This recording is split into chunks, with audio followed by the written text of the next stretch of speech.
5866.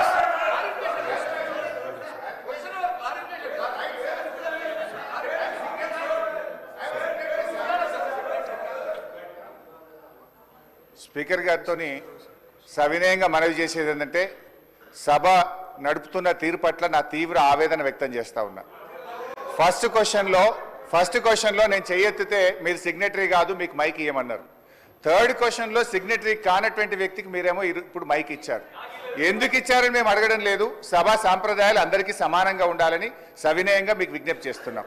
ఇకపోతే మా సీతక్క గారు ఒక మాట అన్నారు, నా పేరు తీసుకొని, మీరు అప్పుడే డబ్బులు ఇచ్చుంటే బాగుండేదని. ఎస్, నేను ఇచ్చాను. మా గౌరవ కేసీఆర్ గారి ఆదేశాల మేరకు పల్లె ప్రగతి కింద ప్రతి నెల 275 కోట్ల రూపాయలు మేము గ్రామ పంచాయతీలకు ఇచ్చాం.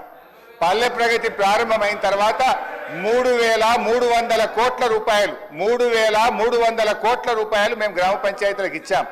ఒకవేళ మీరు ఆ పద్ధతిని కొనసాగించుంటే నెల 275 కోట్లు ఇచ్చుంటే ఇవాళ ఈ బకాయిలు ఉండేటియే కాదు అనేటువంటి విషయాన్ని మనం చేస్తా ఉన్నా.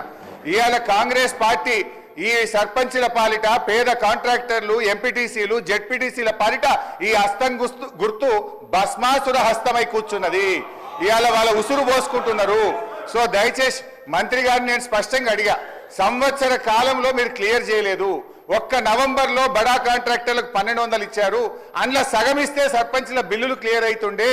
ఎప్పట్లోకి ఇస్తారో స్పష్టంగా చెప్పండి అంటే త్వరలో ఇస్తాం, చూస్తాం, చేస్తామన్నారు. ఏడాది అయినాక కూడా చూస్తాం, చేస్తామనేటువంటి మరి బాధ్యతారహితమైన సమాధానం మంత్రి గారి నుంచి వచ్చినందుకు ఈ సభ నుంచి మా తీవ్ర నిరసన తెలియజేస్తూ వాకౌట్ చేస్తున్నాం.